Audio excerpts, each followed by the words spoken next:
الحمد لله رب العالمين والصلاة والسلام على سيد الأنبياء والمرسلين أما بعد قال الله تبارك وتعالى في القرآن المجيد والفرقان الحميد فأعوذ بالله من الشيطان الرجيم بسم الله الرحمن الرحيم وأقيموا الصلاة وآتوا الزكاة صدق الله العظيم۔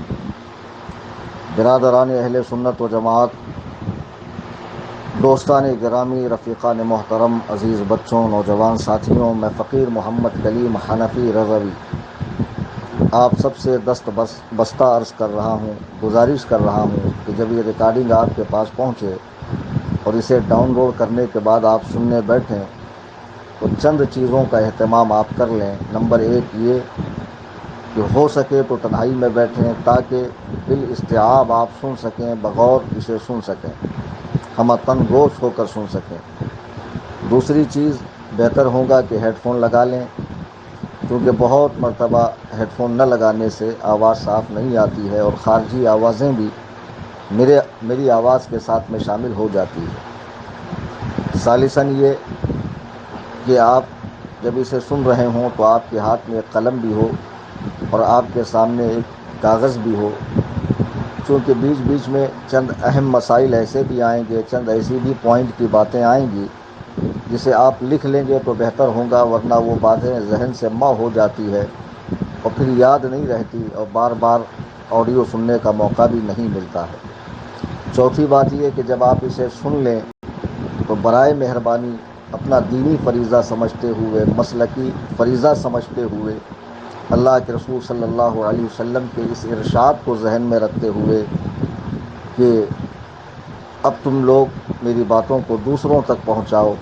جس طرح میں نے تمہیں تمہارا دین دیا، اب تمہارا فرض یہ ہے کہ تم بعد والوں تک دین پہنچاؤ۔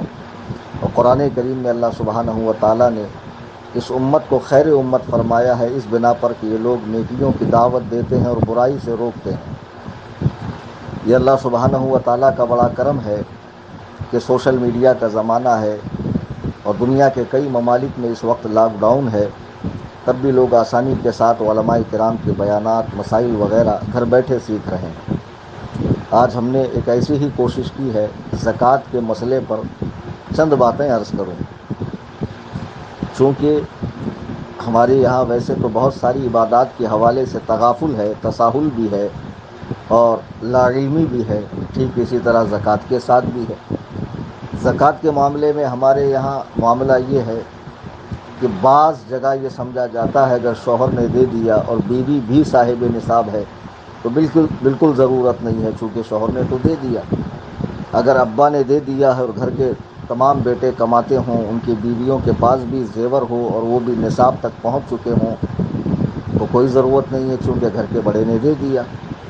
اور بعض جگہ ایسا ہوتا ہے کہ زکوٰۃ فرض ہی نہیں ہوتی ہے، بیچارے پھر بھی نکالتے، ان کو پتہ ہی نہیں ہوتا کہ ہم پر زکوٰۃ ہے بھی یا نہیں ہے۔ اسی لیے میں نے کہا چونکہ زکوٰۃ فرض ہے اور اس کی فرضیت کتاب و سنت سے ثابت ہے، اور قرآن کریم میں اللہ سبحانہ و تعالیٰ کا یہ ارشاد جو میں نے خطبے کے بعد پڑھا ہے، اللہ سبحانہ و تعالیٰ فرماتا ہے وَأَقِیمُوا الصَّلَاةَ وَآتُوا الزَّکَاةَ، اور نماز قائم رکھو اور زکوٰۃ دو۔ دیکھو نماز کے ساتھ زکوٰۃ کو بیان فرمایا گیا ہے۔ صحیح بخاری کی ایک حدیث ہے، اللہ کے حبیب علیہ الصلاۃ والسلام اسلام کے بنیادی رکن کو بیان فرما رہے ہیں، اسلام کی بنیاد بیان فرما رہے ہیں کہ اسلام کی بنیاد کیا ہے۔ تو آپ فرماتے ہیں اسلام کی بنیاد 5 باتوں پر ہے، اس بات کی گواہی دینا کہ اللہ سبحانہ و تعالیٰ کے سوا عبادت کے لائق، پوجا کے لائق کوئی نہیں ہے، اور محمد صلی اللہ علیہ وسلم اس کے رسول ہیں۔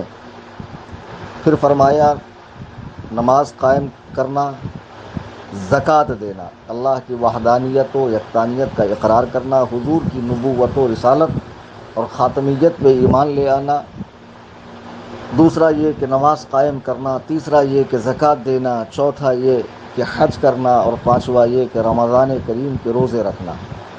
یہ 5 میں سے تیسرے نمبر پہ جس چیز کا حکم فرمایا گیا ہے، جسے بنیاد اسلام قرار دیا گیا ہے، وہ زکوٰۃ ہے۔ جی، زکوٰۃ کے حوالے سے لوگ بڑی بے احتیاطیاں کرتے ہیں، مسائل سمجھتے نہیں ہیں، سمجھنا نہیں چاہتے ہیں، لم سم دے دیتے ہیں، اندازے سے دیتے ہیں، رمضان ہی میں دیتے ہیں، چونکہ رمضان میں ان کے خیال میں 1 کا 70 ملتا ہے، تو اب ان کو یہ بھی نہیں پتہ کہ ہمارا سال کب ختم ہو رہا ہے، میں کب صاحب نصاب ہوا، 1 سال کب ہوا، مجھے زکوٰۃ دینی کب چاہیے۔ بس جیسے ہی رمضان کریم آتا ہے، سیٹھوں کے خزانوں کے منہ کھل جاتے ہیں، اور پھر ماشاء اللہ غربا، فقراء، مساکین، حاجت مندوں کی لائنیں لگا کر تھیلی تھیلی راشن بانٹا جاتا ہے۔ اور بعض لوگ تو اتنی جرات کرتے ہیں کہ سیلفیاں بھی لیتے ہیں، ویڈیو بھی بناتے ہیں، اور اپنے اس عمل کے ذریعے واہ واہی بٹورنے کے چکر میں بھی ہوتے ہیں۔ بہرحال یہ ساری چیزیں نہیں ہونی چاہیے، اور بنیادی باتیں سب کو سیکھنا چاہیے، اس لیے کہ اللہ کے حبیب نے فرمایا طلب العلم فریضۃ علی کل مسلم، کہ تمام مسلمانوں پر علم دین کا سیکھنا فرض ہے۔ ہاں، اتنا علم سیکھنا کہ جس سے اس کی عبادات صحیح ہو جائیں، درست ہو جائے، اس کا ایمان عقیدہ محفوظ ہو جائے، اتنا علم ہر مسلمان مرد و عورت کو سیکھنا چاہیے۔ سب سے پہلے یہ سمجھ لیں کہ زکوٰۃ، اللہ کے رسول صلی اللہ علیہ وسلم جب مدینہ شریف تشریف لائے تو وہیں سے ہجری سال کا آغاز ہوا، ہجری 2 میں فرض ہوئی اور روزوں سے پہلے فرض ہوئی۔ زکوٰۃ کی فرضیت قرآن کریم سے ثابت ہے، اور اس کا جو انکار کرے کہ یہ فرض نہیں ہے وہ کافر ہے، مرتد ہے، خارج اسلام ہے، اور جو دینے میں دیر کرتا ہو وہ گنہگار ہے، جو دینے میں تاخیر کرے وہ گنہگار ہے۔ زکوٰۃ مرد پہ بھی فرض ہے، عورت پہ بھی فرض ہے۔ بعض لوگوں نے یہ سمجھ رکھا ہے کہ نہیں، مرد دے دے تو عورت کو چھٹکارا ہے، ایسا بالکل نہیں ہے۔ کوئی کام کر رہے ہو، اللہ رسول کے خوشی کے لیے کر رہے ہو تو صحیح کرو تاکہ اس کا اجر آپ کو ملے، اور نہیں سمجھ میں آتا تو بڑی تعداد میں علماء موجود ہیں، مدارس موجود ہیں، دارالافتاء موجود ہے، اور الحمدللہ ثم الحمدللہ سنی علماء کا جال پوری دنیا میں پھیلا ہوا ہے۔ آپ رابطہ کر سکتے ہیں، آسانی کا زمانہ ہے، انٹرنیٹ ہے، ٹیلی فون ہے، واٹس ایپ ہے، بہت ساری سہولتیں ہیں، اس کے ذریعے جو ہے آپ رابطہ کر سکتے ہیں۔ زکوٰۃ کہتے کس کو ہیں پہلے یہ سمجھیں۔ زکوٰۃ شریعت کی جانب سے مقرر کیا ہوا مال کا وہ حصہ ہے جس سے انسان اپنا نفع ختم کر لے اور اللہ کی خوشی کے لیے مسلمان فقیر کو اس کا مالک بنا دے۔ یہ آسان تعریف میں نے کی ہے۔ زکوٰۃ کہتے ہیں شریعت نے مال کا جو حصہ مقرر کیا ہے اس حصے سے اپنا نفع ہر طرح ختم کر لے، اور محض اللہ سبحانہ و تعالیٰ کی خوشی کے لیے کسی مسلمان فقیر کو اس کا مالک بنائے، اور وہ مسلمان فقیر سید نہیں ہونا چاہیے۔ اس میں بڑی تفصیل ہے، آپ مجھ سے جب واٹس ایپ پہ رابطہ کریں گے زکوٰۃ کے مسائل پر تو انشاءاللہ پھر ساری تفصیل میں عرض کروں گا، سرے دست چند باتیں عرض کر دیتا ہوں۔ اچھا، زکوٰۃ کو زکوٰۃ کیوں کہا جاتا ہے؟ لغت میں اس کا معنی ہے طہارت کے، بڑھوتری کے، یعنی ایک تو اس سے بقیہ مال آپ کا پاک ہو جاتا ہے، دوسرا اس مال میں برکت ہوتی ہے، وہ چوری سے، جلنے سے، ڈوبنے سے محفوظ ہو جاتا ہے، اللہ سبحانہ و تعالیٰ کے ذمہ کرم پہ ہو جاتا ہے، اور اس میں بڑھوتری ہی بڑھوتری ہوتی ہے۔ زکوٰۃ جو ہے نا وہ 2 قسم کی ہوتی ہے، ایک مال کی زکوٰۃ، ایک آدمی کی زکوٰۃ، انسان کی زکوٰۃ، بندہ مومن کی زکوٰۃ۔ تو مال کی زکوٰۃ یہ ہے کہ 100 میں سے 2.5 روپے، اور بندہ مومن کی زکوٰۃ یہ ہے کہ نماز عید سے پہلے پہلے وہ 2 کلو 47 گرام گیہوں یا اس کی رقم جو ہے صدقہ فطر کے طور پر ادا کرے۔ اچھا، زکوٰۃ کس پر فرض ہے؟ تو یہاں جو لوگ سمجھتے ہیں کہ مرد پر ہے عورت پہ نہیں، یا عورت سیٹ ہے مرد غریب ہے، یا غریب نہیں بھی ہے لیکن عورت کے پاس زیادہ ہے مرد کے پاس کم ہے تو عورت ہی دیں گی مرد نہیں دیں گی، پہلے اچھے سے سمجھ لیں کہ زکوٰۃ دینا ہر مسلمان عاقل، شرطیں بتا رہا ہوں یہاں، ہر مسلمان سے مراد ہر مسلمان نہیں بلکہ اس کی آگے کی شرطیں بتا رہا ہوں۔ زکوٰۃ ہر اس مسلمان جو عاقل ہو، بالغ ہو، آزاد ہو، جس میں یہ شرطیں پائی جائے کہ وہ نصاب کا مالک ہو، اب اس کو آگے سمجھاتا ہوں. یہ نصاب نامی ہو، نصاب اس کے قبضے میں ہو، نصاب اس کا حاجت اصلیہ سے زیادہ ہو، اور اس کا نصاب قرضے سے خالی ہو، یعنی اس میں کسی طرح کا قرضہ دینا باقی نہ ہو کہ قرضہ دے دے تو نصاب ختم ہو جائے. پھر یہ کہ اس نصاب پر 1 سال گزر جائے. اب یہ نصاب کیا ہے کہ جس کے بنا پر زکوٰۃ فرض ہوتی ہے؟ تو آپ بار بار علماء سے بیان میں سنتے ہوں گے، کتابوں میں بھی پڑھتے ہوں گے کہ جس کے پاس 7.5 تولہ سونا، اس کو اچھے سے سمجھ لیجیے، چونکہ یہ جتنی اصطلاحات ہیں نا اور جتنے اوزان ہیں یہ سب پرانی کتابوں میں بیان کیے گئے ہیں. اب اس کی جو نئی شکل ہے، نئے وزن ہے، نئے اوزان ہیں، وہ بدل گئے ہیں. بار بار آپ سنتے ہوں گے جس کے پاس 7.5 تولہ سونا یا 52.5 تولہ چاندی ہو اس پر زکوٰۃ فرض ہے، برابر. لیکن یہ 7.5 تولہ سونا آج کا کتنا ہوتا؟ وہ آج کا 7.5 تولہ سونا نہیں ہے، ٹھیک ہے بھیا. آج کا وہ 86 گرام سونا. کتنا؟ 86 گرام سونا جس کے پاس ہو اس پر زکوٰۃ فرض ہے. اگر آج کا 7.5 تولہ سونا ہو، کیونکہ آج 10 گرام کا 1 تولہ ہوتا ہے، تو اس پر زکوٰۃ فرض نہیں ہے. اور تفصیل آگے عرض کر رہا ہوں. میری اس سے پہلے جو آڈیو آئی تھی تو اس میں میں نے بتایا تھا کہ 93 گرام 312 ملی گرام، وہ تحقیق بھی ہماری جماعت کے علماء کی ہی ہے، اور اس تحقیق میں تقریباً وہ 2004 میں ماہنامہ الجامعۃ الاشرفیہ میں وہ تحقیق آئی تھی. تو اب جب بعد میں مزید علماء کرام نے تحقیق کی ہے تو اس میں جو سب سے محتاط اقرب الی الفہم تحقیق آئی ہے وہ یہی ہے کہ جس کے پاس 86 گرام سونا ہو، 86 گرام، ٹھیک ہے، 8 تولہ 6 گرام آج کے دور میں، اس پر زکوٰۃ فرض ہے. تو جو 93 گرام والی بات میں نے کہی تھی وہ بھی علماء ہی کی تحقیق تھی، لیکن اس سے بہت سے لوگ زکوٰۃ دینے سے بچ رہے تھے. پھر 86 گرام والی تحقیق راجح معلوم ہوئی، اقرب الی الفہم معلوم ہوئی، زیادہ تقویٰ اسی میں نظر آیا. اسی لیے میں نے کہا کہ 86 گرام سونا جس کے پاس ہوگا اس پر زکوٰۃ فرض ہوگی. اچھا، اگر چاندی ہو تو کتنی ہو؟ یہ تو سونے کی بات ہے نا. تو کتابوں میں آتا 52.5 تولہ چاندی. تو پرانی جو میں نے اس سے پہلے جو آڈیو بنائی تھی اس میں 653 گرام 184 ملی گرام بتایا تھا. وہ تحقیق بھی ماہنامہ الجامعۃ الاشرفیہ 2004 کے شمارہ میں آئی تھی، ٹھیک ہے.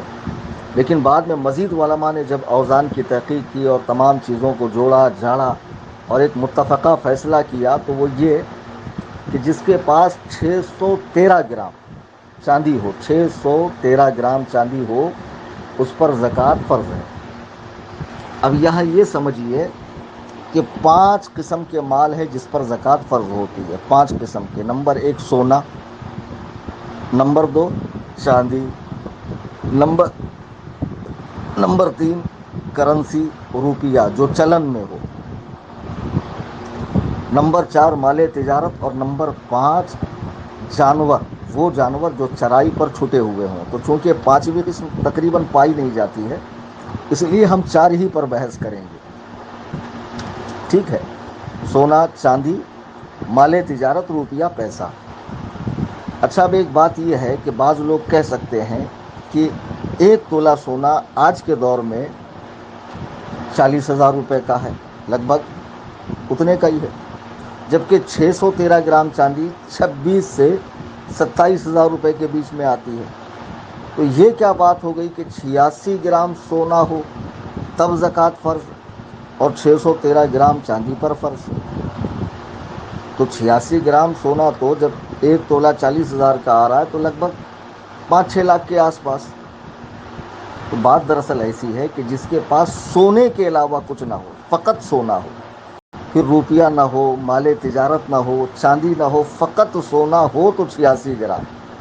لیکن کسی کے پاس اگر 1 ہی تولہ سونا ہو اور کچھ چاندی ہو تو اب وہ کیا کرے؟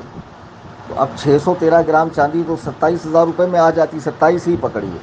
اور یہ آڈیو میں ریکارڈ کر رہا ہوں 22 اپریل 2020 کو. اگر کوئی 10 سال بعد سنے تو یہ نہ کہے کہ بھیا آج تو چاندی کا یہ ریٹ ہے اور مولانا نے 27,000 روپے کہہ دیا، اس لیے میں نے ڈیڑھ بھی بیچ میں بتا دیا۔ ہاں تو سنیے، 1 تولہ چاندی سونا ہوا 40,000 کا۔ اب کسی کے پاس فقط 1 تولہ سونا ہو اور کچھ چاندی ہو، کچھ روپے ہو، تو پھر وہ کیا کرے؟ اب سونے کو چاندی میں ملا، چونکہ یہ 4 جنس ہے نا، سونا، چاندی، مال تجارت یعنی وہ مال جو بیچنے کی نیت سے ہو، اور روپے پیسے، وہ روپے پیسے جو چلن کے اندر ہو، جو موجودہ کرنسی ہو۔ تو اب وہ سونے کو چاندی میں لے کر آ جائے تو چاندی کا نصاب تو پورا ہو گیا نا۔ مثال کے طور پر کسی کے پاس 1 تولہ سونا تھا یا آدھا تولہ سونا تھا 20,000 روپے کا، اور 300 گرام چاندی تھی، تو اب وہ آدھے تولہ سونا کو چاندی میں لے آئے اور دونوں کی قیمت جوڑے۔ اگر 27,000 روپے بن رہی ہے جس میں 613 گرام چاندی خریدی جا سکے، تب بھی وہ صاحب نصاب ہے، اسے زکوٰۃ دینی پڑے گی۔ لوگ زکوٰۃ سے بچنے کے لیے پتہ نہیں علول جلول مولویوں سے، اردو خانوں سے، نعت خانوں سے، شاعروں سے، کرسی توڑ خطیبوں سے مسئلے پوچھتے ہیں، اور مستند معتبر علماء اور مفتیان کرام سے رجوع نہیں کرتے اور اپنے نفس کو ٹھنڈک پہنچاتے، ہاں میں نے حضرت سے مسئلہ پوچھ لیا، مجھ پہ زکوٰۃ نہیں ہے۔ اس طرح آج کتنے لوگ زکوٰۃ نہیں دے رہے ہیں، آج کیسی بھوک مری ہے، لاک ڈاؤن چالو ہے، کتنے مسلمان بھوکے مرنے پر مجبور ہیں، لیکن ہمیں احساس نہیں ہو رہا ہے۔ ہم تو کہہ رہے ہیں بھائی ہم پہ زکوٰۃ ہی نہیں فرض ہے، حالانکہ فرض ہوتی ہے، بہت مرتبہ ہوتی ہے، لیکن ہم اپنے نفس کی تسکین کے لیے اس طرح کے بہانے کرتے ہیں۔ اللہ کے بندوں ایسا نہ کرو، غربا کا حق نہ کھاؤ، اور تمہارا رب تو ان غربا کے لیے تم سے قرض حسنہ طلب فرما رہا ہے، اور فرماتا ہے کہ جتنا تم دو گے اس سے کہیں زیادہ، تمہارے وہم و گمان سے زیادہ میں تمہیں عطا کروں گا۔ میرے بزرگوں، دوستوں، ایسا نہ کرو۔ اب لاک ڈاؤن چالو ہے ہندوستان میں، کرونا وائرس کے سبب کتنے مسلمان بھوکے مرنے پر مجبور ہے۔ الحمدللہ تنظیم سنی جمیعت الاحناف نے ممبئی کی سرزمین پر 20 روزہ عظیم الشان لنگر چلایا، جس میں 250 افراد روزانہ کھانا کھاتے تھے، اور کئی علماء کو، مساجد کے ائمہ کو، خطبہ کو اور مدرسین کو بھی حمدللہ نذرانے پیش کیے، چونکہ لوگ تو اپنے رشتہ داروں کو دے دیتے ہیں، لیکن علماء کا کون خیال کرے گا۔ خیر، میں یہ عرض کر رہا تھا، سونا ہو تو 86 گرام، فقط سونا ہو تو، چاندی ہو تو 613 گرام، اگر کیش ہے تو اتنا کیش جس سے 613 گرام چاندی خریدی جا سکے۔ سونا بھی نہیں ہے، چاندی بھی نہیں ہے، فقط کیش ہے 27,000 روپے۔ اب وہ کہے گا ہم نے تو حضرت سے سنا تھا کہ 86 گرام سونے پر زکوٰۃ فرض ہوتی ہے، یہ تو 27,000 میں نہیں آتا، وہ تو 5 لاکھ میں آتا ہے، لیکن اس میں چاندی تو آتی ہے، زکوٰۃ تو دینی پڑے گی، اس لیے کہ مال نصاب کے اندر ایک جنس چاندی بھی ہے۔ جی ہاں، اگر روپے پیسے ہوں تو اتنے، اور مال تجارت بیچنے کی چیز ہو اور وہ سونے یا چاندی کے نصاب کو پہنچتی ہو تو اس میں بھی زکوٰۃ دینی پڑے گی۔ اس بات کو اچھے سے آپ حضرات ذہن میں کر لیں۔ اچھا، اب زکوٰۃ دیں کیسے، یعنی کیسے جوڑیں؟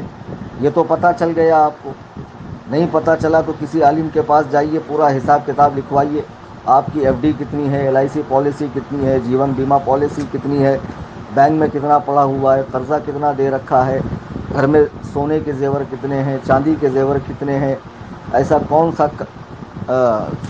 غیر ضروری سامان ہے جو آپ کے استعمال میں نہ آتا ہو، آپ کی حاجت سے زائد ہو، سارا عالم سے جڑوائیے، اور جڑوانے کے بعد کسی مستند عالم سے پتہ کروائیے آپ پر زکوٰۃ ہے یا نہیں ہے۔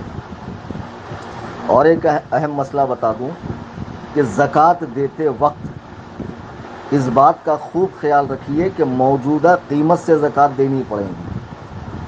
مثال کے طور پر میں آج 22 اپریل کو زکوٰۃ دے رہا ہوں، ٹھیک ہے، یا مان لیجئے میں شعبان المعظم کی 2 تاریخ کو زکوٰۃ دے رہا ہوں، تو شعبان المعظم کی 2 تاریخ کو آپ سنار کے پاس جائیں، ریٹ پتہ کریں، بھائی میرے پاس یہ سونا ہے اتنا، اتنی چاندی ہے، روپے پیسے کا حساب تو آپ کو معلوم ہے، اگر میں یہ خریدوں تو اس کا کیا ریٹ ہوگا، یہ کتنے میں مجھے پڑے گا، وزن کروائیے، پھر وہ آپ کو ریٹ بتائے گا۔ تو خریدنے کے ریٹ کا اعتبار ہے، بیچنے کے ریٹ کا نہیں۔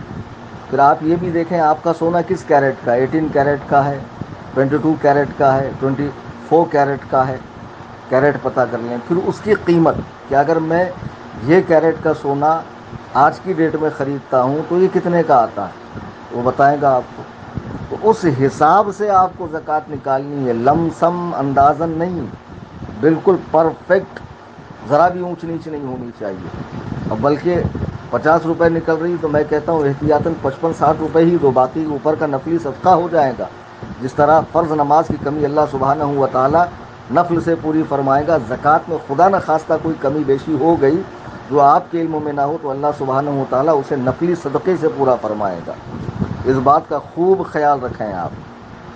پھر دوسری بات، اب ایک شخص ہمارے پاس آتا ہے کہ بھائی مجھ پہ کب زکوٰۃ فرض ہو رہی ہے مجھے نہیں معلوم، اور اکثر لوگ رمضان میں دیتے ہیں. دیکھیے 2 شعبان عرس امام اعظم رضی اللہ تعالیٰ عنہ کے دن آپ کے پاس پہلی مرتبہ اتنے پیسے آئے کہ جس سے آپ 613 گرام چاندی خرید سکتے ہیں پہلی مرتبہ. اب ٹھیک حولان حول یعنی 1 سال گزرنا، اب 1 سال گزر گیا ٹھیک 2 شعبان کو. اگر آپ کے پاس ٹائم یاد ہو آپ کو کہ 12 بجے دن میں آئے تھے تو 12 بجے دن میں آپ کو برابر 1 سال ہو گئے، اور وہ مال 1 سال تک باقی بھی رہے آپ کے پاس. اب اگر اس میں اضافہ ہو گیا، بڑھ گیا بیچ میں، یا اسی دن بڑھ گیا، تو جب آپ زکوٰۃ نکال رہے ہیں تو جتنا مال موجود ہے، چونکہ ایک شرط جو صاحب نصاب ہونا ہے اور سال گزرنا ہے وہ شرط پوری ہو گئی، مال آپ کے قبضے میں ہے. اب زکوٰۃ دیتے وقت آپ جو مال آیا وہ سارے مال کی زکوٰۃ آپ اسی دن دیں، دیر نہ کریں، رمضان کا انتظار نہ کریں. رمضان کا انتظار کرتے کرتے آپ گنہگار ہو جاؤ گے اور مر جاؤ گے تو آپ کے بعد کون آپ کی زکوٰۃ نکالنے والا ہے؟ لوگ یہاں تو فاتحہ پڑھنے کو تیار نہیں ہوتے، قبر پہ جانا بند کر دیتے ہیں سال بھر کے بعد. اور آج تو بند کروانے والے گلی کوچوں میں گھوم رہے ہیں. تو مجھے بتائیے کہ آپ کی دنیا سے جانے کے بعد کون آپ کے حصے کی زکوٰۃ نکالے گا؟ تو کیوں اپنے لیے عذاب مول لے رہے ہو؟ آپ 2 شعبان ہی کو زکوٰۃ ادا کیجیے. اگر آپ 10 شوال کو مالک نصاب ہوئے تو دوسرے 10 شوال کو آپ نکالیے. تو یہ اس میں بینیفٹ ہے کہ شوال چونکہ رمضان کے بعد آتا ہے، 10 شوال کو آپ صاحب نصاب ہوئے، اب رمضان بیچ میں آ گیا تو اب رمضان میں نکالیے آپ، چونکہ آپ وقت سے پہلے نکال رہے ہیں. وقت سے پہلے نکالنا منع نہیں ہے، وہ تو اور اچھی بات ہے، رمضان میں نکالیں گے اور زیادہ ثواب ہے چونکہ آپ وقت سے پہلے نکال رہے ہیں. لیکن یہ کیا بات ہوئی کہ رجب میں آپ صاحب نصاب ہوئے اور اگلے سال رجب میں آپ یہ کہہ رہے ہیں کہ میں رمضان میں نکالوں گا، دیر کر رہے ہیں، گنہگار ہوں گے، ایسا نہ کریں. جی اس کو اچھے سے آپ حضرات سمجھ لیں. اچھا زکوٰۃ دی کن کن کو جاتی ہے؟ تو جنہیں زکوٰۃ دی جاتی ہے، ہاں ابھی ایک بات میں یہاں پہ یہ بتا دوں کہ میں نے کہا کہ 2 شعبان کو اگر کسی کے پاس پیسہ آیا، 10 شوال کو آیا، تو اعلیٰ حضرت امام اہل سنت فتاوی رضویہ جلد 10 صفحہ 157 میں فرماتے ہیں کہ صاحب نصاب ہونے میں قمری تاریخوں کا اعتبار ہے، قمری مہینوں کا اعتبار ہے، شمسی تاریخ کا اعتبار حرام ہے، یعنی یہ انگریزی تاریخ کا. چاند کی تاریخ دیکھ لیں کہ پہلی مرتبہ میرے پاس کب پیسہ آیا، اور کسی کو کچھ یاد نہ ہو تو وہ ظن غالب پر عمل کرے، یعنی خوب غور کریں کہ میرے پاس پہلی مرتبہ کب اتنا پیسہ آیا تھا، اور پھر مسئلے نہیں معلوم تھے زکوٰۃ اب معلوم پڑ رہا ہے کہ اتنے مال پر بھی زکوٰۃ فرض ہوتی ہے، اور یہ صاحب سمجھ رہے تھے کہ 5-10 لاکھ ہونے پر ہی فرض ہوتی ہے. تو جو 5-10 سالوں کی زکوٰۃ ادا نہیں کی ہے وہ صرف گال پیٹنے سے معاف نہیں ہوگی بلکہ دینا پڑے گا، پہلی فرصت میں دے دیں. جی اس کو اچھے سے ذہن میں رکھ لیں. اچھا زکوٰۃ کن کن کو دے سکتے ہیں؟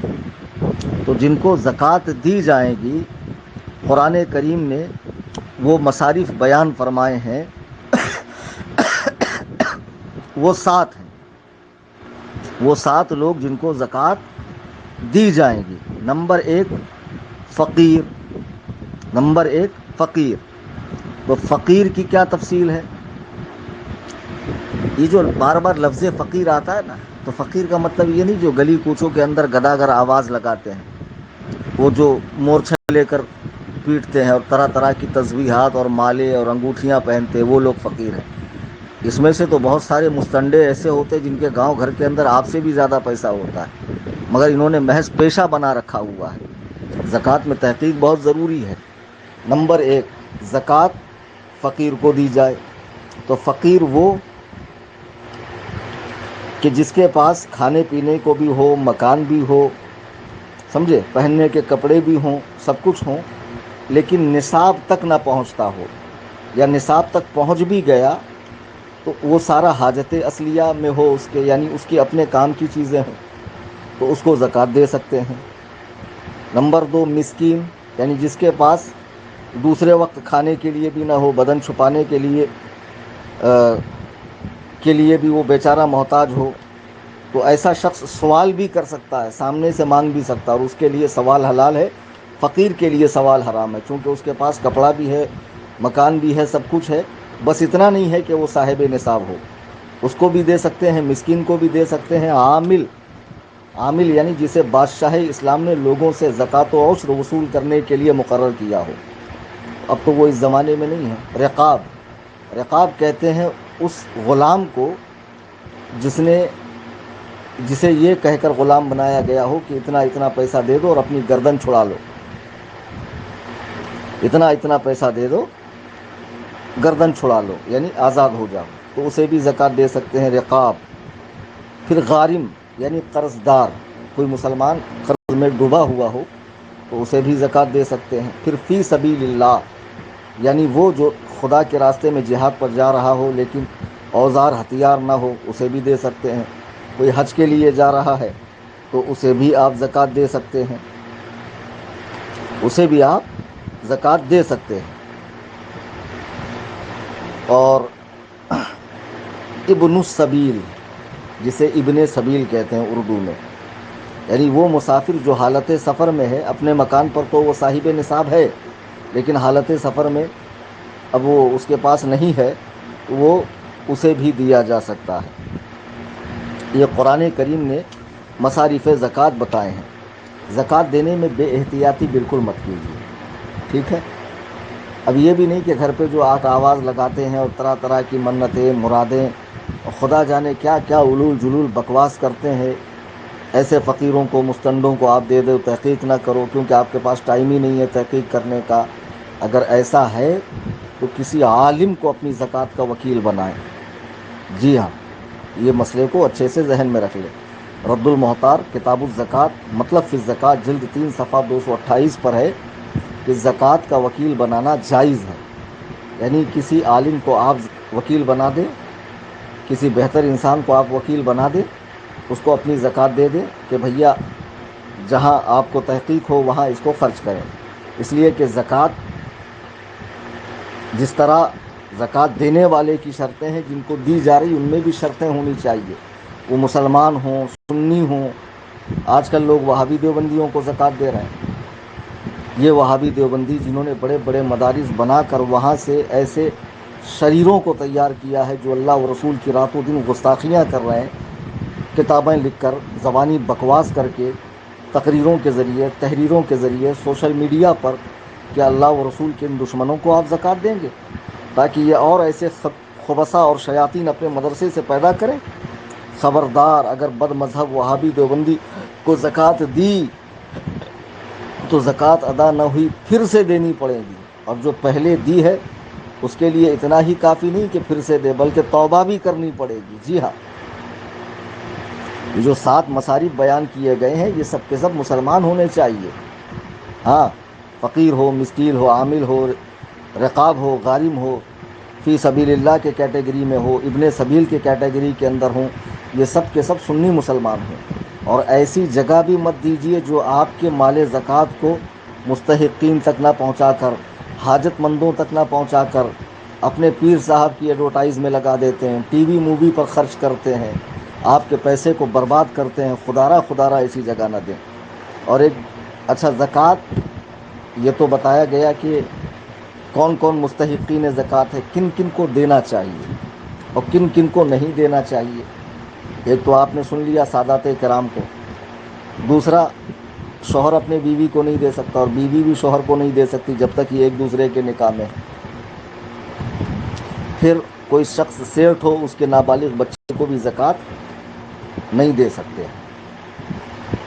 اچھا، اپنی ماں اور اس سے اوپر جتنی ہے نانی، لکڑ نانی، سکڑ نانی، ابا، دادا، لکڑ دادا، سکڑ دادا جتنے ہیں، ان میں سے کسی کو زکوٰۃ نہیں دیں گے. یہ آپ کی اصل ہے. پھر آپ کے نیچے آپ کی بیٹی اور اس کی جتنی اولاد ہے ان کو آپ نہیں دے سکتے. آپ کا بیٹا، اس کی جتنی اولاد ہے ان کو آپ نہیں دے سکتے. اس کے علاوہ چونکہ لوگ اس میں بھی بڑا کنفیوز ہوتے ہیں اور بار بار پوچھتے ہیں، جیسے رمضان آتا، حضرت ان کو دے سکتے کیا، ان کو دے سکتے کیا، ان کو دے سکتے کیا؟ تو اچھے سے سن لیجئے کہ زکوٰۃ کن کن کو آپ دے سکتے ہیں، تاکہ اچھی طریقے سے آپ کے ذہن میں یہ مسئلہ آ جائے. زکوٰۃ آپ اپنے بہن کو، بھائیوں کو، ان کے بچوں کو، چچا کو، پھوپھو کو، خالہ کو، ماما کو، تایا کو، اگر ماشاءاللہ ان میں سے کوئی غریب نہ ہو تو پھر پڑوسی کو، اہل محلہ کو، اگر ان میں سے کوئی بھی اس کا مستحق نہیں ہے تو پھر اہل شہر میں سے جس کو آپ مستحق سمجھتے ہوں، اور نہیں سمجھ میں آتا ہے تو کسی ایسے عالم دین کے حوالے اپنی زکوٰۃ کیجئے جو آپ کے پیسے کو صحیح جگہ استعمال کرے. یہ آپ کے لیے بہتر ہے. اور فتاوی عالمگیری جلد 1 صفحہ 187 پر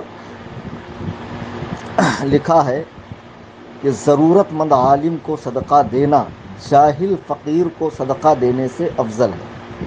جی، اور حضور صدر الشریعہ بدر الطریقہ مفتی امجد علی رحمۃ اللہ تعالی علیہ بہار شریعت جلد 1 حصہ 5 میں فرماتے ہیں کہ جب کوئی عالم کو زکوٰۃ دے تو عزت و احترام والا معاملہ ہو، اس طرح کا کہ بڑا اپنے چھوٹا اپنے بڑے کو نذرانہ پیش کر رہا ہے، جیسے غلام اپنے آقا کو نذرانہ پیش کر رہا ہے، اور اس وقت دل میں حقارت والا معاملہ نہیں ہونا چاہیے کہ یہ میری زکوٰۃ پہ پلتے ہیں وغیرہ وغیرہ. اگر ایسا ہے تو سبب ہلاکت ہے، باعث ہلاکت ہے، یعنی ہلاک ہو جاؤں گے. اللہ اکبر کبیرہ. اور جیسا کہ عالمگیری میں فرمایا کہ ضرورت مند عالم کو صدقہ دینا جاہل فقیر کو صدقہ دینے سے افضل ہے. اب دیکھو لاک ڈاؤن چالو ہے، میں دیکھ رہا ہوں کہ کئی جگہ پر راشن آ رہا ہے، بٹ رہا ہے، اور لوگ جا جا کر گھروں میں دے رہے ہیں. کسی نے پوچھا کہ امام مسجد، مدرسے میں پڑھانے والے علماء، ان کا کیا حال ہے؟ مسجدیں بھی تو بند ہیں نا، مدرسے بھی بند ہیں. کیا ان کے ساتھ پیٹ لگا ہوا نہیں ہے؟ کیا ان کے بچے نہیں ہیں؟ کیا ان کے گھر میں ماں بہنیں نہیں ہیں؟ انہوں نے ایسی پڑھائی کی ہے کہ کسی کے سامنے یہ دستے سوال دراز نہیں کر سکتے ہیں. یہ کس سے کہیں اپنا دکھڑا؟ آخر ہمیں اور آپ ہی کو تو سمجھنا ہے نا. تو ہمارا کیا فرض ہے کہ ہم ان کی مدد کریں. بہرحال زکوٰۃ کے تو بہت مسائل ہیں، اور تمام مسائل تو اس کلپ میں بیان ہو نہیں سکتے. ہو سکتا ہے کہ میری بات سے بہت سے لوگوں کے ذہن صاف ہو گئے ہوں، لیکن پھر بہت سے لوگوں کے ذہنوں میں اور سوال اٹھ گئے ہوں، کیونکہ ہر انسان کا اپنا دماغ ہوتا ہے، اپنی سوچ ہوتی ہے، اپنی ضرورت ہوتی ہے، اپنا ماحول ہوتا ہے. تو آپ ایسا کریں کہ اگر زکوٰۃ سے ریلیٹڈ یا صدقہ فطر سے ریلیٹڈ یا رمضان سے ریلیٹڈ، روزوں سے، تراویح سے،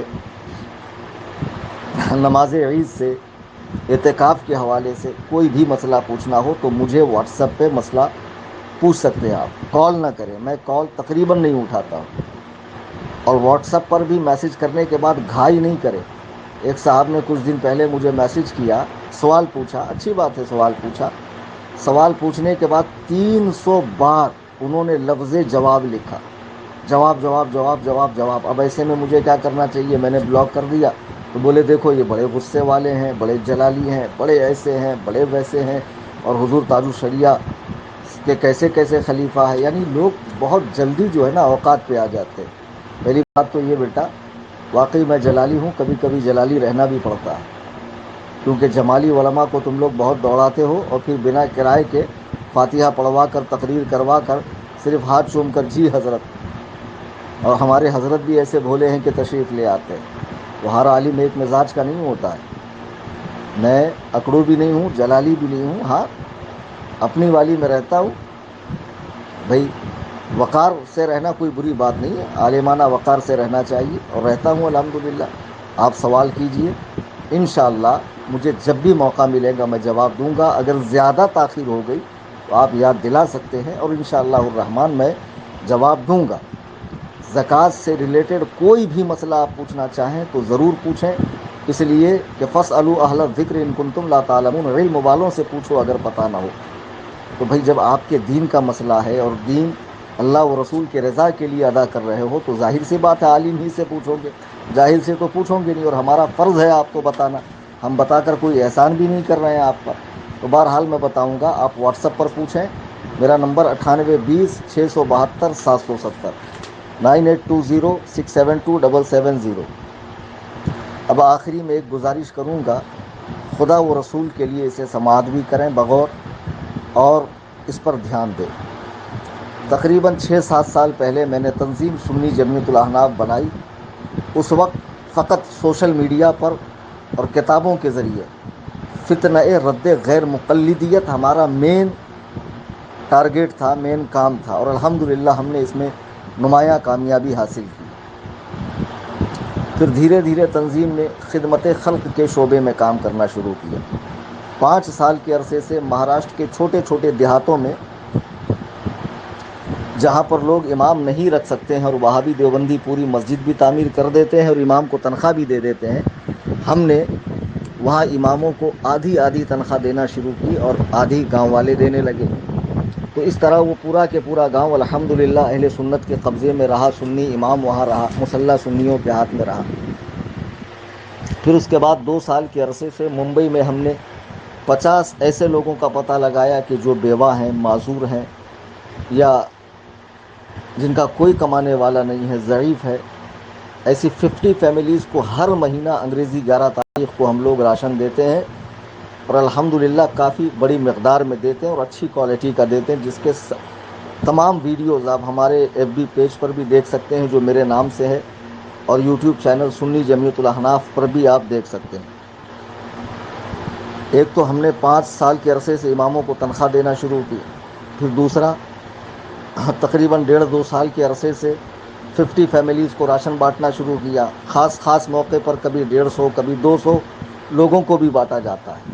جب لاک ڈاؤن ہوا 24 مارچ کو ہندوستان میں، تو اس کے بعد ہم نے 3 مرتبہ راشن تقسیم کیا، سبزی وغیرہ، کیش وغیرہ، اور 20 دن کا عظیم الشان لنگر چلایا ممبئی کی غریب بستی جری مری میں، جس کے تمام ویڈیوز ہمارے پیج پر ہیں، آپ دیکھ سکتے ہیں۔ پھر اس کے بعد ہم نے بہت سارے ائمہ کرام، علماء کرام جو اس وقت گھروں میں ہے اور کسی سے سوال بھی نہیں کر سکتے ہیں، ہم نے ان کی بھی خدمت کرنی شروع کی، ان سے اکاؤنٹ نمبر حاصل کیے، ان کے اکاؤنٹ میں پیسہ پہنچایا۔ میں آپ سے گزارش کروں گا کہ اس رمضان کریم میں آپ اپنی زکوٰۃ، صدقات، فطرے، فدیے، نذرانے کے طور پہ جو بھی دینا چاہیں تنظیم سنی جمعیت الاحناف کو دیں، فقیر کے حوالے کریں۔ یہ فقیر غلام تاج الشریعہ بحمد اللہ تحدیث نعمت کے طور پہ کہہ رہا ہوں، ایک عالم ہونے کی حیثیت سے، کہ آپ کی رقم کا بالکل صحیح استعمال ہوگا، اور خداوند قدوس و جبروت کے حضور میں جب آپ اور میں پیش ہوں گے تو انشاءاللہ آپ کو شرمندگی نہیں ہوگی۔ خداوند قدوس آپ کے صدقات کو، آپ کی زکوٰۃ کو قبول فرمائے گا۔ چونکہ تنظیم نے آگے بھی بہت کچھ سوچ رکھا ہے ممبئی کی سرزمین پر، ایک عظیم الشان ادارہ جہاں پر بہترین حفظ و قرأت کی پڑھائی، عالمیت، فضیلت، تخصص فی الحدیث، تخصص فی الفقہ، تخصص تقابل ادیان، مناظرہ کورس، ایک عظیم الشان اپنی نوعیت کا بہترین ادارہ جس میں عصری تعلیم بھی ہو، دینی تعلیم بھی ہو، ایسا ادارہ قائم کرنا، اور جہاں سے مجاہدین اسلام کو، فرزندان اسلام کو پڑھا کر تیار کرنا اور پھر ان سے خدمت دین لینا۔ مجھے امید قوی ہے کہ آپ میری اس بات پر کان دھریں گے، اور انشاءاللہ الرحمن آپ تنظیم کا تعاون کریں گے۔ بعض لوگ یہ کہہ سکتے ہیں کہ حضرت اپنا پرسنل اکاؤنٹ دیتے ہیں، تو چونکہ تنظیم کو میں نے رجسٹرڈ نہیں کیا، رجسٹرڈ کرنا تھا لیکن یہ حکومت کے بہت سارے معاملات کو دیکھتے ہوئے ہم نے رجسٹرڈ نہیں کیا، تو جب تنظیم رجسٹرڈ ہوگی تو تنظیم کا اپنا اکاؤنٹ نمبر ہوگا، ابھی فی الحال میرے ہی اکاؤنٹ میں بھیجیں، اور مجھے آپ میرے نمبر پر اطلاع کریں کہ ہم نے زکوٰۃ صدقے کی رقم بھیجی ہے، آپ کو تنظیم کی رسید ملے گی۔ اور پھر انشاءاللہ الرحمن، چونکہ زکوٰۃ و صدقہ میں زکوٰۃ میں تملیک شرط ہے، یعنی مالک بنانا، تو جو بھی مال زکوٰۃ میرے پاس آتا ہے، میں اوروں کی تو بات نہیں کرتا کہ جن کے یہاں کروڑوں اربوں کی